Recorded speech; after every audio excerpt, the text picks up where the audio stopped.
Assalamualaikum warahmatullahi wabarakatuh. Bismillahirrahmanirrahim. Alhamdulillahirabbil alamin wa bihi nasta'inu ala umurid dunya waddin wassalatu wassalamu ala asrofil anbiya'i wal mursalin sayyidina wa nabiyina wa maulana Muhammadin Allahumma shalli alaihi wa ala alihi wa sahbihi ajma'in, amma ba'du. Yang saya muliakan, saya hormati para bapak, para hadirin, para sepuh, bini sepuh, haji sepuh, dan seluruh kesepuhan, khususnya untuk ADKM dan staf-stafnya, para hadis. Alhamdulillah, tiada kata yang patut kita ucapkan melainkan puji syukur kehadirat Allah Subhanahu wa Ta'ala atas karunia-Nya, atas nikmat-nikmatnya yang telah dilimpahkan kepada kita, terutama yang paling utama nikmat iman, amin, nikmat Islam, amin, panjang umur, amin, sehat walafiat, amin, seger waras, amin ya robbal alamin. Bagi yang seger dan bagi yang waras sehingga kita dapat menjadi spektakuler, yaitu pengajian minggu pagi. Para bapak, para hadirin, langsung saja tanpa basa-basi juga tanpa neko-neko kita lanjutkan taklim kita, yang mana menurut schedule kita sampai surat Al-Imran ayat 81. Ada apa dengan surat Al-Imran ayat 81? Jadi begini Pak, ceritanya itu begini. Gusti Allah Subhanahu wa Ta'ala itu telah mengambil misak. Misak itu artinya perjanjian. Satu perjanjian sama nabi-nabi. Nabi semuanya. Itu tertera di surat Al-Ahzab. Wa id akhadallahu mitsaqan nabiyyin wa minka wa min Nuh. Tapi yang sekarang ini Gusti Allah Subhanahu wa Ta'ala mengambil perjanjian kepada para nabi, mengambil perjanjian kepada para rasul.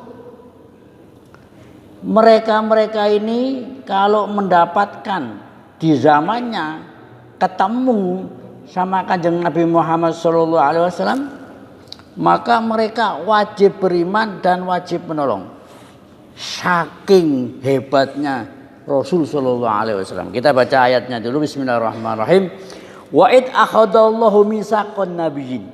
Dan ketika Allah Subhanahu wa Ta'ala akhadha mengambil, Allah Ta'ala mitsaqan nabiyyin, perjanjian kepada para nabi.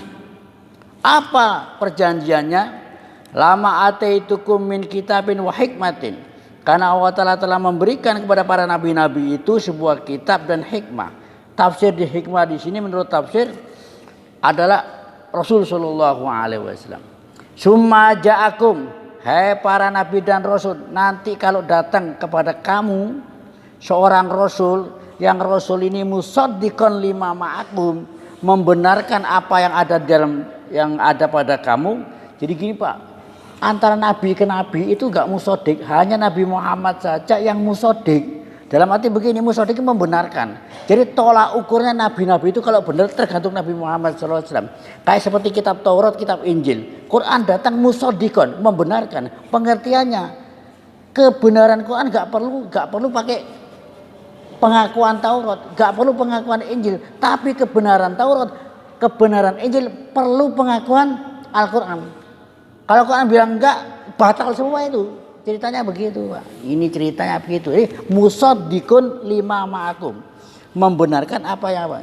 Jadi untuk umpamanya ada keterangan di perjanjian lama mungkin, atau di perjanjian baru mungkin, ya Taurat itu yang mereka anggap Taurat. Keterangan umpamanya keterangan burung Garuda itu umpamanya ndasnya loro, atau ndasnya loro, ya umpamanya. Kemudian Quran mengatakan burung Garuda ndasnya siji. Ini batal semua keterangan itu karena berbeda dengan Al-Quran. Itu namanya musaddiqun. Tuh Pak, ceritanya begitu Pak. Jadi tolak ukurnya Quran.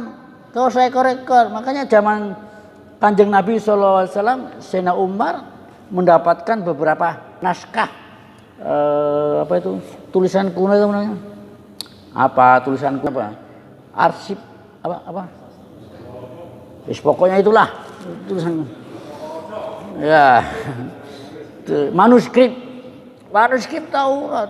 Maka ditawarkan, ya Rasul, apakah Anda mau lihat apa manuskrip Taurat. Loh, Nabi itu ya talawan wajho. Wajahnya itu berubah. Lo ada apa? Kamu kok memegang manuskrip Taurat? Karena Taurat sendiri itu perlu pembenaran. Quran bilang benar, keterangannya benar, salah-salah. Tolak ukurnya di Quran. Ini kebenaran pasti. Ceritanya begitu. Bapak kalau buka YouTube channel Fakta Israel, ya. Di situ ada cerita tentang Raja Himyar. Raja Himyar itu kerajaan di Yaman sana setelah kerajaan Saba. Di situ diterangkan, di situ dicerita panjang di Fakta Israel itu cerita tentang Raja Abroha. Abroha ini kan raja Nasrani tapi Yudaisme, beragama Yahudi, tapi rajanya raja Nasrani. Lah kita kan tahu Pak, cerita ini kan diceritakan di Quran.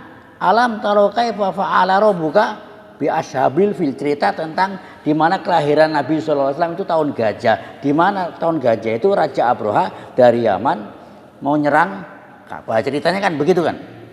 Itu kalau Bapak lihat YouTube di channel Fakta Israel, berdasarkan manuskrip yang ada, Abraha itu gak pernah ke Arabia, Abraha gak pernah ke Mekah, tapi hanya ke Syria. Lah ini kan buat, makanya di situ diterangkan belajar dari sejarah berdasarkan manuskrip. Ini Abraha orang pernah ke Mekah. Apa intisarinya dari berita ini? Intisarinya kabar tentang tahun gajah itu bohong menurut mereka. Lah kita sebagai orang Islam nggak usah lihat manuskrip itu ditulis manusia, bisa salah, tapi ini keterangan yang Quran, keterangan kalam Allah yang kepastiannya benar. Jadi yang bohong mana? Yang bohong itu Abraha ke Syria, nggak pernah ke Mekah, itu masalahnya. Jadi tolak ukurnya di situ. Orang ngurus manuskrip mau prasasti, mau geduk telo segala macam, itu ora ada. Tahu gak geduk telo Pak? Tuk lindri. Ini. Jadi orang usah bingung. Tolak ukur kebenaran di Quran. Yang itu salah semua. Kenapa? Alam taro kaifa fa'ala rabbuka bi ashabil fil. Ini cerita tentang gajah. Ini kebenaran di sini. Orang usah bingung. Tapi orang usah ngomong manuskrip. Ini Gusti Allah, pencipta alam semesta yang menurunkan Quran dengan kebenaran yang hak. Mengutus Nabi Muhammad dengan hak, beritanya ini benar. Orang sana oleh berita-berita yang lain, walaupun berdasarkan manuskrip. Manuskrip itu ditulis manusia. Itu ceritanya begitu Pak. Lah ini begitu juga. Terakhir nih saya mau ada 8. Maka Gusti Allah Subhanahu wa taala bilang kepada nabi-nabi semuanya, mulai zaman Nabi Adam sampai semua diambil perjanjian. La tu'minun nabi, kamu wajib beriman. Loh Pak. Nah, Nabi Muhammadnya belum lahir. Ini tapi nabi-nabi yang dulu ribuan tahun sudah diambil perjanjian. Walatan sunnah Al-Imran ayat 81. Dan kamu wajib menolong. Loh Pak, ceritanya itu. Inilah rahasia. Kalau Bapak Isra Mi'raj, kenapa kok nabi-nabi itu nabi-nabi yang lain sama nabi kita Muhammad itu pekewo, tahu pekewo Pak? Sungkan. Lama kedatangannya sudah ditunggu. Sing di. Tahu sing di Pak? Yang mana? Ya, itu Pak. Begitu Nabi Muhammad SAW masuk Masjid Aqsa, siapa yang berhak ngimami? Semua pekewo Pak. Gak ada yang berani ngimami. Oh ini orangnya yang kita dulu diambil perjanjian sama Allah Ta'ala. Ini tuh orangnya. Wedi. Ya takut pekewo. Langsung suruh ngimami, gak ada yang mau berani ngimami. Itu Pak, ceritanya begitu. Itu. Makanya ketika Kanjeng Nabi wafat, itu gak ada sholat jamaah Pak. Gak ada sholat jamaah ngimami jenazahnya Rasul SAW.